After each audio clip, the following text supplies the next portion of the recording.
Tchanã, bom dia! Tá no ar o Corneta Metrópolis deste sábado. Todo dia tem, você já sabe, de segunda a segunda, sem parar. Corneta Metrópolis desse sábado, que vai falar muito sobre seleção brasileira. Já temos adversário para os 16 avos de final e o chaveamento tá saindo. Do lado de lá, do lado de cá, para nós veio o Japão. Hoje o programa é especialíssimo porque na enquete de hoje a gente vai discutir um assunto. O Ancelotti não tem, mas eu tenho. Comigo aqui no estúdio hoje tem a honra de ter meu querido amigo Miller. Só jogou em time errado. Não, jogou um pouquinho no time certo. Miller. E lá nos Estados Unidos tá o Morelli. Em casa hoje tá o Pipeno. Pra gente falar muito sobre seleção brasileira e o que falta pro ataque da seleção do Brasil engrenar de vez. Miller, obrigada por ter vindo. Muito, muito obrigada mesmo. E eu queria que você falasse pra gente aqui no Corneta Metrópolis se o Brasil é isso mesmo. Samba de uma nota só. Vinícius Júnior e mais 10. Bom dia, Marília, Pipero, Robson. Olha só, como eu disse para você, Marília, o Marcelo está um ano na seleção brasileira. Eu não vi nada demais, nada de transcendental em termos táticos, né? Porque o italiano, todo mundo sabe que ele é um treinador conservador, né? Ele é sempre pró-defesa, né? Ele não é pró-ataque. Os times do Ancelotti que ele treinou nunca foram assim. E a seleção não está sendo diferente. Eu acho que ele fez algumas escolhas erradas, né? E está pagando por isso, né? Eu acho que o Brasil, quando pegou Marrocos, como você sabe muito bem, teve muita dificuldade porque pegou um time ajustado, um time que tem uma identidade, uma cara. Depois os dois outros jogos... Contra o vento. Exatamente. Então, Pode falar, a gente fala aqui. O nome do programa é Corneta por isso. Não é parâmetro para a seleção brasileira. Então acho que essa próxima fase que pega o Japão com o time arrumado, aí sim já começa a ter e encontrar a dificuldade que é a realidade da Copa do Mundo. Muito bem. Bom dia, Fábio Pipeno. O senhor virou a noite assistindo Copa do Mundo, o senhor virou a noite porque era sexta-feira. Dou as boas-vindas para o Pipo, que hoje está em casa. Bom dia, dona Marília Luiza. Um grande abraço ao Miller, cracaço de 3 Copas do Mundo, campeão do mundo em 94. Eu realmente passei boa parte da madrugada assistindo os jogos, inclusive aquele emocionante Egito-Irã, né? No finalzinho do jogo, o Irã chegou a fazer um gol, enfim, comemorou de forma bastante efusiva e tal. Mas isso aí acharam lá um impedimento, ok. Mas o pessoal do Irã está muito bravo. O Taremi depois fez um desabafo falando sobre todas as dificuldades que são impostas aos iranianos nessa Copa do Mundo. É uma vergonha, até porque país que assume o compromisso de sediar uma Copa do Mundo, ele tem que oferecer algumas regalias aos participantes. E no caso do Irã, isso não só foi colocado à disposição dos iranianos, como muito pelo contrário. O Irã está sendo castigado e é como se ele fosse penalizado por avançar na Copa do Mundo. Mas, falando rapidamente aí sobre seleção brasileira, eu acho que realmente o Brasil agora vai pegar um time ajustado, de bom nível, mas Marília e Miller, acho que a seleção marroquina é melhor que a do Japão. O Brasil é levemente favorito contra os samurais. Direto dos Estados Unidos, estou com o Robson Morelli pertinho da seleção. Teve treino ontem, aí hoje tem treino e amanhã já tem que picar a mula para Houston, porque amanhã mesmo já pica a mula para Houston, segunda-feira tem jogo. Bom dia, Robson.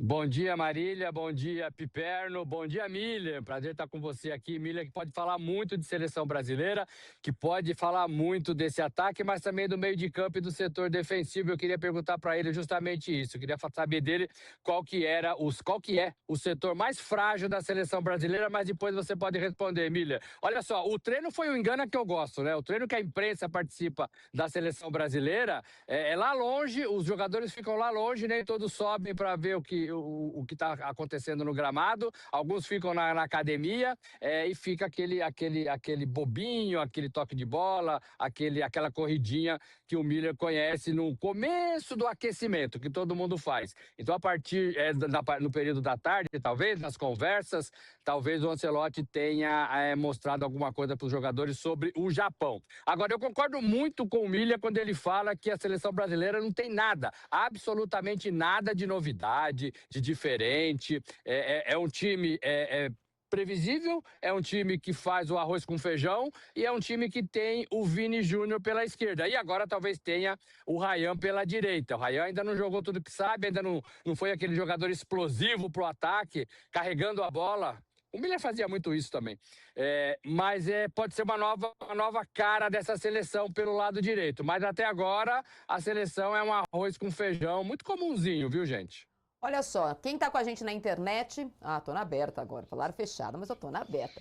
Quem tá com a gente na internet pode votar na nossa enquete do dia que faz o que falta pro ataque da seleção engrenar. Um camisa 9 decisivo, que a gente não tem exatamente, mais aproximação entre os atacantes, um meio-campo criando mais, ou nada, é só questão de tempo. Vou passar a bola pro Miller, porque aqui no pré-jogo, né, na nossa resenha do pré-jogo, a gente já falou sobre isso e eu acho que a gente está concordando. Falta para o Brasil, não é que é um meio de campo mais participativo, falta um meio-campo, certo, Miller? O meio-campo completo, né? É um pacote completo, né, Marília? Olha, Marília, veja bem, o Brasil há décadas que não tem um 10 criativo. E não terá por muito tempo, porque os treinadores aboliram essa posição. Eles gostam de 3 volantes, 2 volantes, gostam de jogador que corre mais para trás do que para frente. Hoje a gente depende do Paquetá para criar alguma coisa, a gente está morto. Eu acho que o Danilo seria esse jogador que acho que ele faz essa função muito melhor que o Paquetá. Então acho que a maior deficiência da seleção brasileira é o meio-campo que não protege a defesa porque estoura sempre lá. É que o Brasil a defesa não foi confrontada ainda por jogadores de qualidade. Quando pegar um time de qualidade, aí sim a defesa será confrontada porque o meio-campo não protege, não dá essa proteção. A bola não chega mascada, como diz na gíria, né? Lá atrás. Se ela chegar limpa, nós não temos. Nossa defesa é lenta. Ó, a gente tá vendo. Olha o que tá faltando para a seleção brasileira. A gente tá vendo uma indústria da carreira do Miller, campeão do mundo pelo Brasil em 94. Eu não vou falar o outro time que ele foi campeão do mundo, senão o Piperno e o Robson eles ficam bravos. E não tem. Então eles ficam chateados quando a gente fala desse assunto de clubes. Vou falar só de seleção brasileira. Vou passar essa bola pro Pipo e o Robson entrarem nessa conversa. Eu concordo muito com você quando você fala que o Brasil não enfrentou um ataque importante, por isso até agora nós não perdemos na Copa, mas a gente enfrentou meio campo melhor. Sim. E a defesa sofreu. Contra Marrocos, o Brasil enfrentou um meio de campo que teve a bola e incomodou demais. Não à toa, depois o Matheus Cunha entrou no time e voltou pro time e não saiu Você mais. viu como é que foi o gol do Marrocos? Um passe do campo de defesa daquele Brian que joga no Real Madrid, que é um bom jogador. Ele deu um passe, um lançamento por dentro, quer dizer, passou pelo meio campo, chegou na defesa, o zagueiro lá correndo não sei para onde, para Nova York. O atacante, jogaram com o atacante do Marrocos, recebe a bola e faz o gol. Quer dizer, a bola passa pelo meio campo, é um lançamento de 50 metros. Numa Copa do Mundo, isso tem que ser impossível fazer. Mas contra ele uma fez. seleção brasileira, né? Para você ver que a gente está muito vulnerável. O Brasil mudou de ideia, Piperno. Quando jogamos contra o Panamá e o realinhamento dos planetas falou, não vai dar para jogar no 4-2-4. Deu uma mexidinha para ter esse jogador no meio de campo, que não é exatamente um meio-campista criativo no caso do Paquetá, muito menos se for o Matheus Cunha. E aí sofremos contra Marrocos. Aí jogamos contra a Haiti e a Escócia, que não quiseram fazer nada contra o Brasil, fomos bem. Vamos jogar agora contra um time que é operário. O Japão, assim como o Marrocos, perdeu seus 3 principais jogadores. O Marrocos jogou contra o Brasil sem 3 jogadores que perdeu no pré-copa. E o Japão também perdeu 3 jogadores titulares. A gente está falando de um time que pode até respeitar o Brasil e o Brasil ter facilidade, mas a verdade é que, taticamente, o Japão tem uma coisa que, como disse o Miller, o Brasil ainda não tem. Enfim, lembrando que o Brasil também perdeu o seu lado direito titular. Agora, eu acho que, de fato, Japão e Marrocos são seleções com trabalhos muito mais maduros que os do Brasil, né? A seleção marroquina, que já tem como base o grupo da Copa passada. O Japão vem com o mesmo técnico há 8 anos. E eu acho, Miller e Marília, que é incrível que no futebol brasileiro, isso é um problema crônico muito sério. Eu tenho falado há muito tempo isso. Realmente a formação de jogadores de meio campo é muito deficiente. E aí, Miller, o Brasil chega para essa Copa com o mesmo trio de meio campo da Copa passada, né? Casimiro, Bruno Guimarães e Paquetá, e os problemas permanecem mais ou menos os mesmos. Eu só acho que agora, pelo menos, o Brasil está evoluindo de jogo a jogo, lentamente, mas tal que também é natural. O Ancelotti vai aí para o 16º jogo dele. Agora, quando se criticava, por exemplo, o Vinícius Júnior, eu dizia o seguinte: o Vinícius é o menor dos problemas que o Brasil tem, porque nós temos principalmente um meio-campo pouco criativo, está ficando mais lento, porque o Casimiro é mais velho, e a defesa do Brasil tem laterais, né, muito abaixo aí da tradição brasileira. Robson? O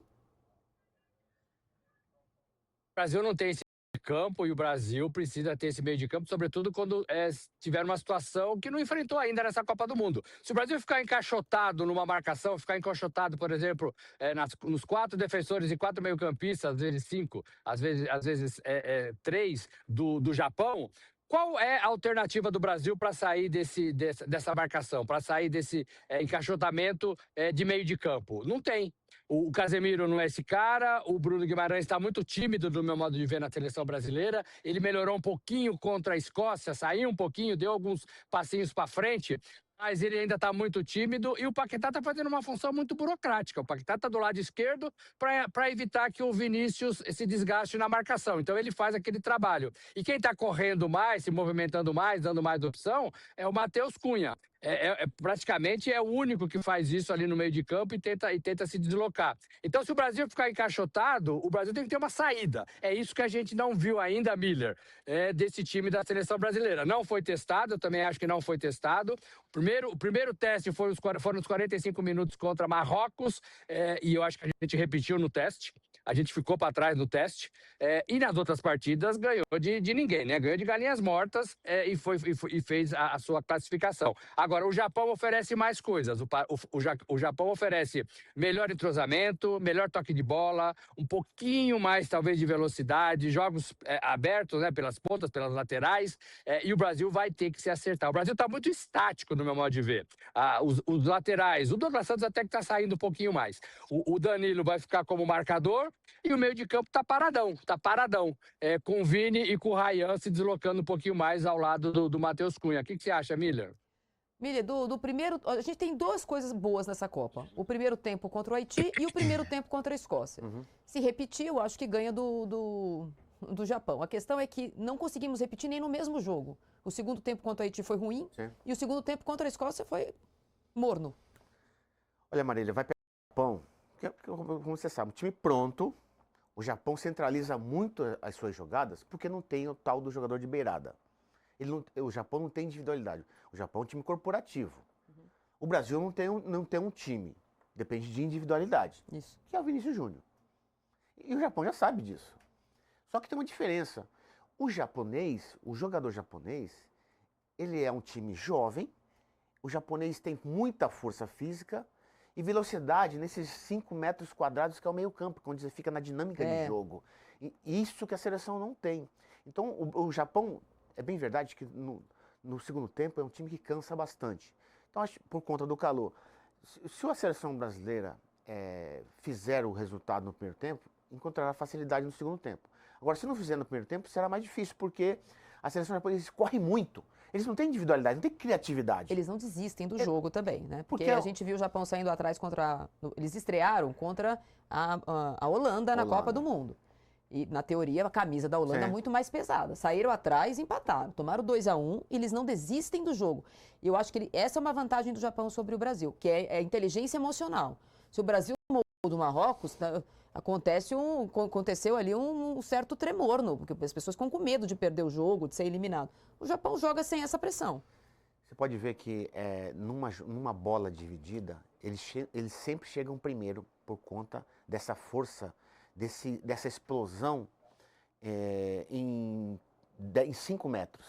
Eles sempre chegam primeiro por conta da força física que eles têm de sobra. Uhum. E o nosso meio-campo não tem essa força física. O Paquetá e o Casemiro, por exemplo, são muito lentos. Eles jogam só com a bola no pé. Eles não sabem jogar sem a bola, Paquetá e Casemiro. Diferente do Bruno Guimarães. Ele fica sozinho. Então, Só que o Bruno Guimarães está de secretário do Casemiro, né? Lógico. Se ele estivesse jogando com jogadores mais frescos, tipo o Danilo Santos, talvez ele tivesse mais protagonismo. O Casemiro está apoiado no Bruno Guimarães e na defesa. Só que vai encontrar uma seleção que centraliza muito o seu jogo. E aí vai exigir mais do Casemiro. E você pode ver que todas as bolas, geralmente, o Casemiro chega atrasado. Porque ele não tem mais esse sprint, né? Essa explosão de início. Que existe um jogador que é rápido na progressão. E tem jogador no meio campo que é na explosão. O jogador de explosão, de meio campo, é muito melhor. Uhum. Porque ele vai chegar no 5, 10 metros, mas primeiro que o adversário. E o Casemiro já não tem mais essa capacidade. Ô Pipo, você que viu os jogos do Japão bastante, né? O Japão joga num 3-4-2-1. E aí só no meio de campo tá um jogador a mais que o Brasil. Né? Eles ocupam mais esse espaço. Esses 7 jogadores de defesa, que incluem os... Primeiro que eles jogam em bloco, né? Sim. Eles jogam muito mais compactados, dão muito menos espaço entre as linhas. Mas esses 4 jogadores de meio de campo do Japão são jogadores que jogam muito aproximados. O Brasil já joga espaçado. E por incrível que pareça, como disse o Miller, o melhor momento do Brasil nessa Copa é o time que está jogando no contra-ataque. O Brasil joga bem no contra-ataque, com a bola no pé, rápido. Agora, tocar a bola, criar a jogada, ter posse de bola, isso o Brasil não está conseguindo Mas fazer. você não acha que só depender do Vinícius Júnior é muito pouco para a seleção brasileira, não é não? Ele está resolvendo, mas eu acho pouco. O que você acha, Pipo? Por isso também que eu acho que foi fundamental o retorno do Matheus Cunha ao time, porque o Matheus Cunha dá um pouco mais de jogo de aproximação e também de ocupação de espaço do meio campo. Agora o Miller tem razão, porque, veja, quando alguém joga como o Japão, com 4 homens de meio campo e mais 2 do ataque que recuam, isso significa que o Japão passa boa parte do jogo, na verdade, tendo 6 jogadores no meio campo. Então, por que o Japão não joga a base, por exemplo, da bola longa, algo que é tão comum aqui no futebol brasileiro? Porque ele não precisa. Ele com 6 no meio campo, ele vai fazendo o jogo de aproximação o tempo inteiro. Toca para um lado, toca para o outro, vai para cá, vai para lá. Não é aquela coisa, aquela necessidade de acelerar, porque se não acelerar, não sabe fazer outra coisa. Há times que jogam assim. O Brasil, em alguns momentos, ele foi assim. Por isso que eu acho que, a partir do momento em que o Ancelotti corrigiu um erro que ele cometeu, que o Matheus Cunha era titular e depois, misteriosamente, perdeu o lugar para a estreia, na estreia. Aí ele voltou ao time depois, e eu acho que isso já dá um pouco mais de ocupação de espaço no meio-campo e também jogo de aproximação quando o Brasil vai para o ataque, porque nós temos que considerar uma outra coisa. Pela primeira vez na história, e o Miller jogou 3 Copas do Mundo, ele sabe disso, o Brasil tem uma seleção que não pode depender do jogo com os laterais, porque os laterais do Brasil eles não sabem subir. Então, o Brasil precisa, na frente, ter jogo de aproximação, coisa que acho que ele está aprendendo a fazer, e aí sim, as individualidades, Vini, quem sabe o Rayan não lance outro, aí tudo bem. Mas o jogo de aproximação, ele é fundamental para o Brasil compensar a falta de laterais ofensivos. Marília, existem 2 coisas interessantes. Primeiro, existe atacante que ele estica o time. Existe atacante que encurta o time. Não é o caso da seleção brasileira. Porque se você tem 2 jogadores rápidos na frente, que é o caso do Rayan e do Vinícius Júnior, eles são atacantes que alongam o time. Uhum. Isso é normal. Só que tem um detalhe. O Ancelotti erra aí. Ele confia muito na capacidade do Vinícius Júnior, dos atacantes. Uhum. Por isso que ele abre o meio-campo. Aí que ele erra. O meio-campo, como você falou, da seleção brasileira, ele abre o Paquetá aqui, o Bruno Guimarães aqui, e deixa o Casemiro sozinho. Uhum. Num time como o Japão, que joga no 4 no meio-campo... Exatamente. Ué, o meio-campo do Brasil está morto. Vai achar espaço. Exatamente. Se eu fosse ele, no caso, se eu fosse o Ancelotti, eu tirava o Matheus Cunha e colocava o Danilo ali. Aí eu fazia um tradicional 4-4-2. Porque Ontem eu me ajoelhei aqui por conta disso, mas não vou ajoelhar de novo, mas eu tô totalmente... Só que eu não tiraria o Matheus Cunha, eu tiraria o Paquetá. Exatamente, exatamente. Tira o Paquetá, porque aí você preenche mais o meio campo, porque o Raí volta. É garoto, tem força, então ele pode voltar. Essa dinâmica dele de ida e vinda é boa. E o Vinícius Júnior fica aberto ali para receber o seu passe e individualizar a jogada. Então, se eu fosse ele, eu preenchia o meio campo, saía do meio para aberto. Ele faz errado, ele já está aberto. E aí dá muito espaço pelo meio, né? Porque o Paquetá não faz o facão. Uhum. Ele não sabe fazer isso, ele não sabe jogar ali. No Flamengo ele não joga assim. Ó, o Robson, lá em Nova York, ele tá com olhos marejados. Ele tá na 18ª Copa do Mundo dele. Eu tô na minha 8ª Copa do Mundo e eu vou ajoelhar de novo. Ontem eu ajoelhei, vou ajoelhar de novo. Qual é a dificuldade, meu Deus, jogar com dupla de ataque? Exatamente. Não é? Vamos jogar com a dupla de ataque. Os caras jogam um lá na ponta direita, outro na ponta esquerda, e esse molho no meio de campo não existe, certo, Robson? E a gente sabe que o Brasil sempre foi no meio de campo.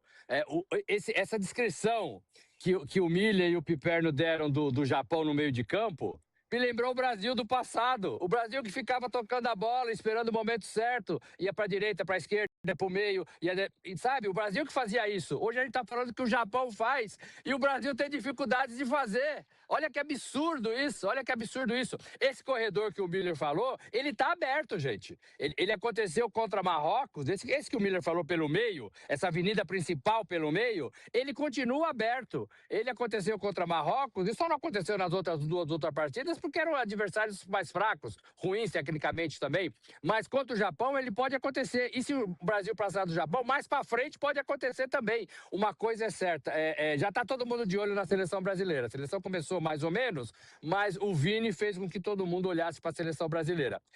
Certamente o Vini não vai ter mais essa facilidade que ele teve nessas 3 partidas. Ele vai ter marcação, ele não vai ter espaço e ele vai ser muito bem vigiado. É assim que funciona. É assim que funciona. Os japoneses sabem fazer isso também. Os noruegueses, os ingleses, né, todos esses que podem ser adversários do Brasil. Por isso que eu acho que tem que ter um jogador de muita movimentação. E a gente aqui está falando do Danilo Santos, desde o primeiro programa, eu acho. Desde o primeiro programa. Por quê? Porque ele corre para a direita, porque ele corre para a esquerda, porque ele dá passinhos para trás para ajudar a defesa, ele vai até a linha da frente e faz gols. Ele é um dos artilheiros do Campeonato Brasileiro. Então ele tem essa mobilidade. Ele tem exatamente o que a seleção precisa nesse momento contra um Japão, por exemplo. Mas aí vai do treinador, né? Vai da cabeça do treinador. Tá dando certo? Venceu, achou um time. A gente falou que ele achou um time. De fato, achou um time. Mas você tem que analisar o adversário. Você tem que saber como é que joga o Japão. Porque o Japão está estudando o Brasil de cabo a rabo. De cabo a rabo. Nós falamos que da dificuldade do Casimiro, Miller, de se movimentar, de marcação, lento. O Danilo também é assim, né? O Danilo lateral. Ele chegou contra a Escócia 2 vezes atrasado, numa delas ele tomou amarelo e quase fez o pênalti, e na outra ele agradeceu o árbitro de não ter recebido o novo cartão amarelo. Então ele também é lento. Então o Brasil tende a sofrer com 2 jogadores mais lentos, um no meio do campo e um na defesa, citando os 2, Casemiro e o Danilo. Marília, quando você vê... A respirada funda do Miller já me deixa com medo, já tremi. O Danilo é duríssimo. Marília, quando você vê a França e a Argentina jogarem, essas duas seleções, quando eu vejo a Argentina jogar e a França jogar, aí eu vejo que a seleção brasileira está muito atrás. Está muito anos-luz atrás do futebol realmente verdadeiro. Porque como na dinâmica que eles impõem em campo no jogo, principalmente a França, porque eu acho que o jogador menos técnico da França é o Mbappé. O meio-campo inteiro é muito bom. E a dinâmica deles de verticalizar, como se diz hoje, a jogada é demais, é constante. Diferente da nossa seleção, que toca muita bola para o lado, para trás. Quer dizer, essa neura, essa moleza, não existe no futebol mais hoje. Então, quando eu assisto a Argentina jogar, quando eu assisto a França jogar, eu vejo que a seleção brasileira está muito atrás.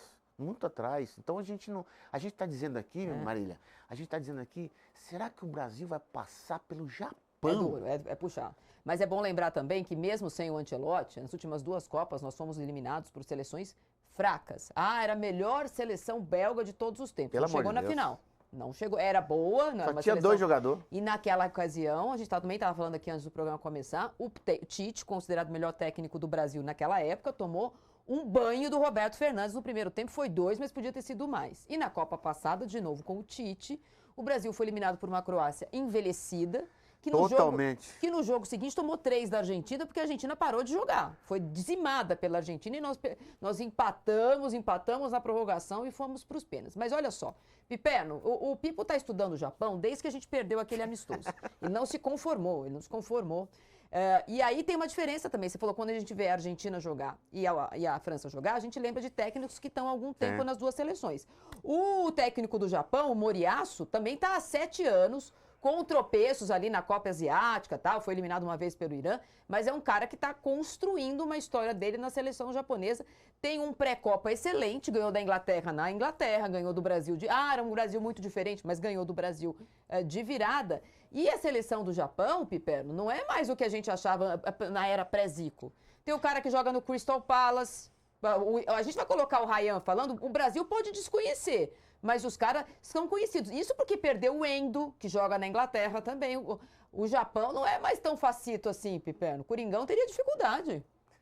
Não, o Japão tem o time inteiro jogando na Europa. É uma seleção que está em contato com esses jogadores brasileiros o tempo todo. Então, para eles, não tem mais aquela coisa de admiração, de puxa. E ela não tem com ninguém. Veja, não é que o Japão vai fazer jogo duro contra o Brasil. O Japão não perde para a seleção europeia desde que tomou a virada para a Bélgica em 2018. Já são 8 anos. O Japão ganhou da Inglaterra, ganhou da Escócia, lá na Escócia, recentemente. Ele joga. A gente viu uma foto aí, Pipo. Você tá vendo as fotos? Apareceu o Kamada. Opa! Você que é um grande admirador do Crystal Palace, o Brasil, com todo o respeito, eu acho que até o Danilo faz essa função no Botafogo, jogar de 10. Mas a função que o Kamada faz no Japão, nós não temos nenhum jogador na convocação, pelo menos convocado para isso. Você sabe quando tinha? Na segunda temporada do Danilo no Nottingham Forest. O Danilo era o 10 do Nottingham Forest. Aí depois ele se contundiu, né? No campeonato seguinte, no comecinho do campeonato seguinte, ele se contundiu, ficou meses fora e quando voltou, não voltou tão bem. E aí perdeu o espaço. Mas o Danilo era o 10. Por isso que eu sempre disse que o Danilo, ele é o mais completo jogador de meio campo do Brasil e ele é melhor que os três nas três posições, porque ele já foi um ótimo 5, um ótimo 8 e já jogou com algum sucesso como meia. Então não teria problema nenhum entrar no time. Agora, Miller, tem uma coisa nessa seleção que, de alguma forma, me remete à sua seleção de 94. Me lembra um pouco a sua seleção de 94. Essa geração que está jogando agora, ela é basicamente uma geração que, como disse a Marília, acabou sofrendo uma derrota assim totalmente inesperada, inexplicável e tal contra a Croácia. A sua também tinha muitos jogadores da Copa de 90, Mundial em que o Brasil foi eliminado pela Argentina, justamente no melhor jogo que o Brasil fez. Mas tomou aquele gol do Canija e tal. E aí, em 94, esses caras estavam com a faca nos dentes. Você identifica um pouco disso agora? Não dá para comparar, Piperno, até porque aquela seleção tinha banco, né? Tinha banco. Exatamente. E outra, a configuração tática era outra, né? Era o tradicional 4-4-2, né? O time jogou pro Bebeto e pro Romário que estavam voando baixo, né? Tinham 2 jogadores decisivos em 94. A base de 90 estava em 94, é bem verdade isso, você sabe disso, como Marília. Mas a gente tinha já vários jogadores campeão mundial pelo São Paulo, quer dizer, então tudo isso e várias lideranças, não só dentro de campo, lideranças fora de campo, né? Eu era um dos líderes daquele grupo, né? Então a gente tinha muitos jogadores bandidos, como diz na gíria. E hoje não. Hoje a gente tem uma geração de uns bunda mole, os caras uns banana. Então não é jogador que assume, né, a responsabilidade. Não, vamos mudar isso aqui, senão isso vai dar errado. Então não temos mais esses jogadores, né, que tem essa personalidade forte. Hoje nós temos esses jogadores TikTok aí que vai... Olha, eu não posso... Outro dia eu vi uma entrevista, Marília, do Martinelli. Martinelli, Poxa, ele disse assim, olha, eu tô contente no banco de reservas e não vou sair daqui. Porque numa Copa do Mundo, se o treinador mandar eu jogar de zagueiro, eu vou jogar de zagueiro. Você falou de faca no dente, tá faltando a faca e o dente, então. Exatamente, ele tá só com o lábio. Né? Porque eu acho que falta um pouco de fome também. Por exemplo, a gente tá falando do Japão, eu preciso colocar o Ryan, você falou do Ryan, que é um garoto que ganhou a convocação dele aos 49 do segundo tempo, foi pro último amistoso e ganhou essa posição. Aí, eu acho que a seleção brasileira faz um trabalho de comunicação, já até critiquei aqui, tinha que colocar lideranças melhores para falar. O Danilo, por exemplo, por enquanto é a única entrevista na seleção brasileira que a gente tirou alguma coisa e conseguiu ouvir alguma coisa que estava acontecendo. E um detalhe, o Ryan só foi por causa do filho do Ancelotti. Porque o filho do Ancelotti pediu, né? O Ancelotinho. Porém, coloca o garoto com 19 anos para dar entrevista, às vésperas de um mata-mata. Ele vai ser titular. Ninguém contou para ele quem joga no Japão. Vamos ouvir o Ryan falando sobre um time que é pior que o Brasil, não é favorito, mas chegou às 16avos de final. Fala, Ryan. Rapaz.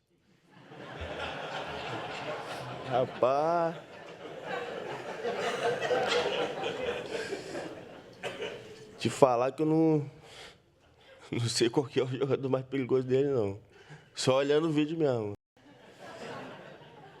Mas eu sei que é uma equipe muito qualificada, time muito forte. A gente sabe que vai trabalhar durante a semana para dar o nosso melhor e sair com a vitória. Entendeu? É assim, coloca o garoto de 19 anos para falar, ele não precisa ser um grande conhecedor do futebol japonês, Sim. mas às vésperas de um mata-mata contra o Japão, entrega para ele, olha, fala do Ueda, fala do Kamada, fala que o técnico tá lá há 7 anos, que é um trabalho consistente, que ganhou do Brasil, que a gente vai respeitar. O repórter japonês fez a última pergunta da coletiva, o Robson estava E lá, uma vai pergunta poder... simples. Pergunta simples, qual o que vocês acham do destaque do Japão? O que você pode falar do time? E o Robson, essa risada da sala de imprensa, ela me preocupa, sabe?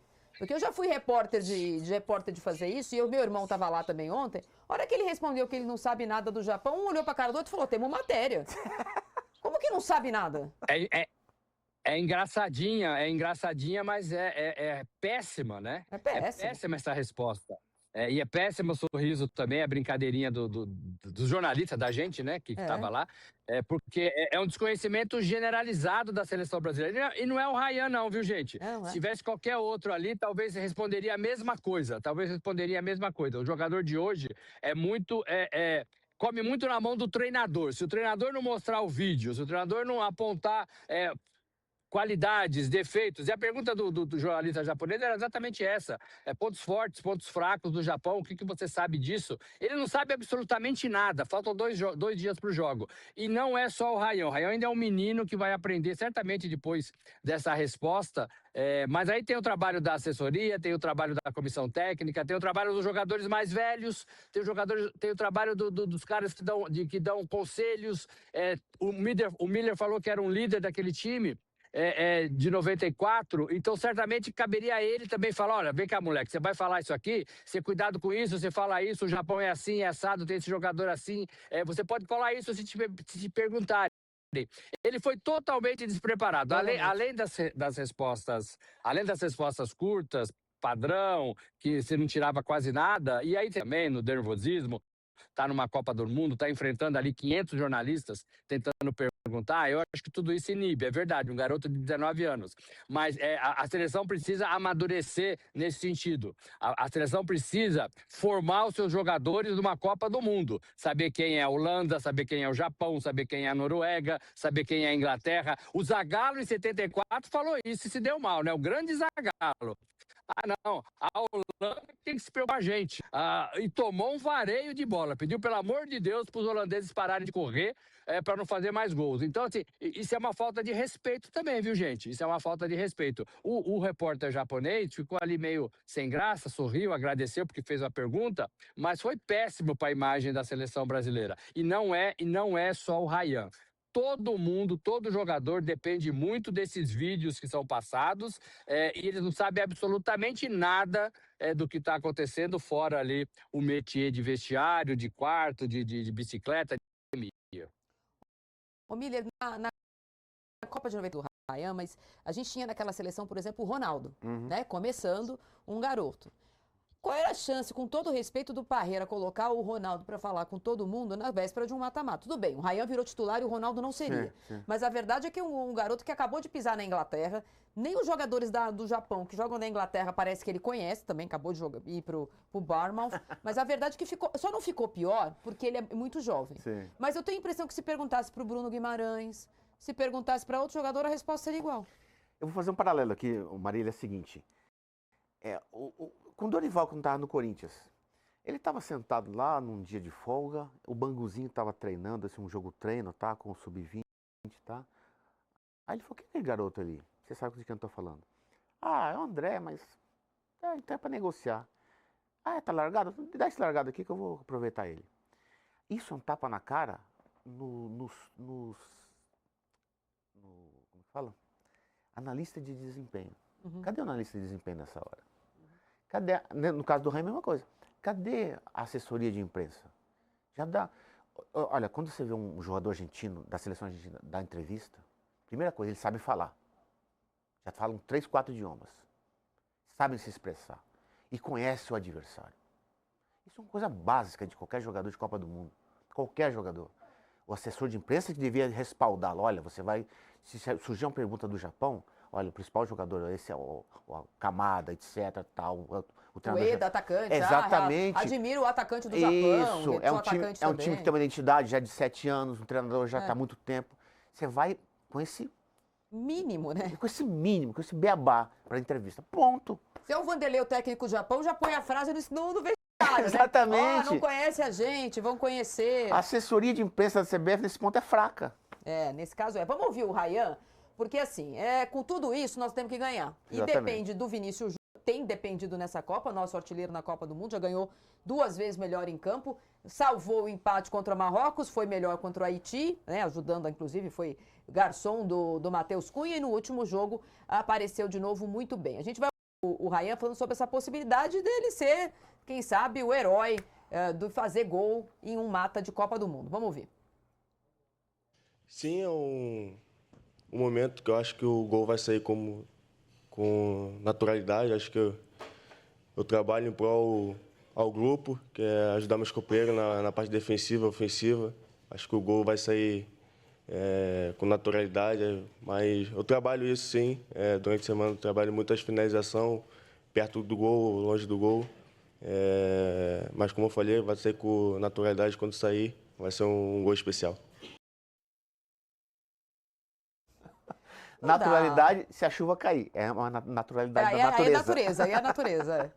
Se chover, o jogo parar, se tiver raio, se bem que lá tem teto retrátil. Mas, Marília, quando eu jogava, eu aprendi uma coisa, assim, que a cabeça joga tanto quanto os pés. O Ancelotti já impregnou tanto na cabeça do Ryan, que ele tem que correr mais para trás do que para frente, que, você viu o que ele falou? Que é a parte defensiva. Ele citou a parte defensiva, não a ofensiva. Por quê? E por isso que ele ganhou a posição de titular.